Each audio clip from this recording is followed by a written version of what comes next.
Parker's tragedy fallout in NCIS Season 23 solidifies the end of Gibbs' era.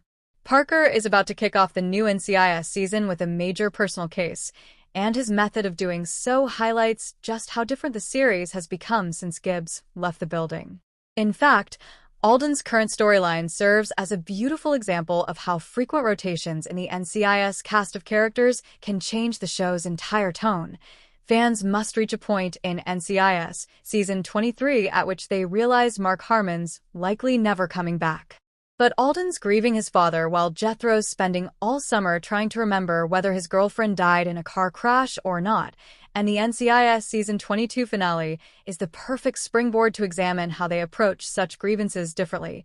Anyone following NCIS could already predict the next season premiere would be a Parker story. Parker's meet-cute with Carla Marino largely fizzled out after she murdered Roman in Alden's home, so there's basically no way for these two crazy kids to get together without one of them donning handcuffs in a woefully unexciting way. And it's about to get worse. The two-part premiere of NCIS Season 23 will focus heavily on Roman's murder, even if there's arguably at least one better use for Nancy Travis' NCIS character. But Alden won't be going it alone. The network's description of the upcoming premiere suggests the whole team will be jeopardized by Parker's revenge plot, as indicated by the logline reported by TV Line. Obviously, this is a carefully worded logline to be taken with half a grain of salt.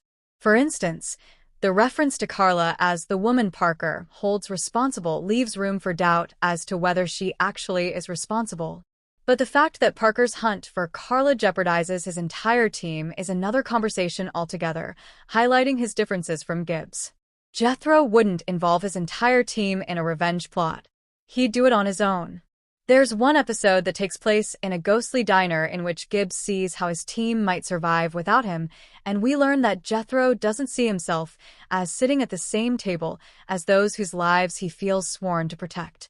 Much like he did before Jennifer Esposito's Quinn left NCIS, Gibbs is there to hear about others' personal struggles, yet plays his own close to the vest.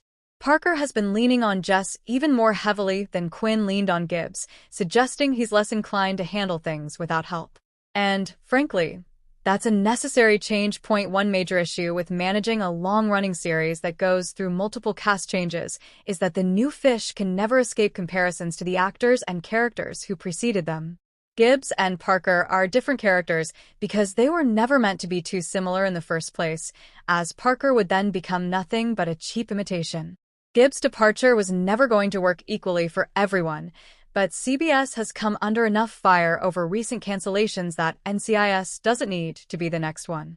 Parker works as Jethro's replacement because he's a good boss with a slightly more laid-back attitude, and that vibe shift helps keep the show fresher than a direct Gibbs clone would.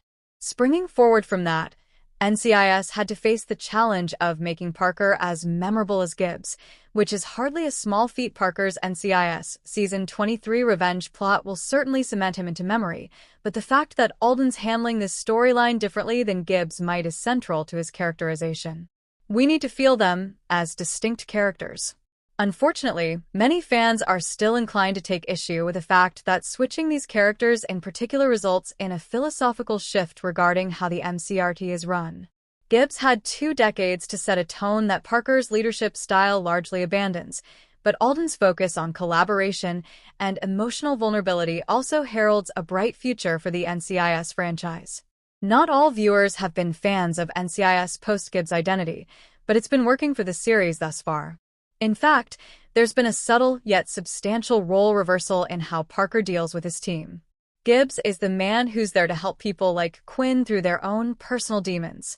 Parker uses night to confront his actual ghosts. Like many procedural franchises such as Criminal Minds and Leverage, the main hook that allows NCIS to thrive is its focus on team dynamics. However, the show spent years filtering its group dynamic through a character with a lone wolf persona. Parker's more collaborative approach is a definite tonal shift, but it's also a welcome one. One example of differences between the two is Gibbs' list of NCIS rules. These became such a major part of the canon that, early in the spin-off's infancy, NCIS Origins fans were actually speculating on which of Gibbs' rules might get their own origin stories. Fans love that Jethro runs a tight ship, but there are also problems with that. Gibbs' solo approach can only carry an ensemble drama so far.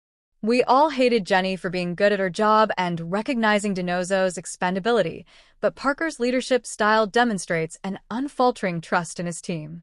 That's not exactly a bad quality to have in a boss, and the author isn't just saying that because he's submitting this past deadline.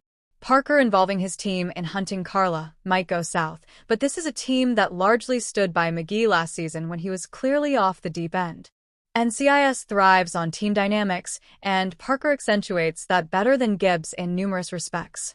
He might be a new flavor for the series, but he's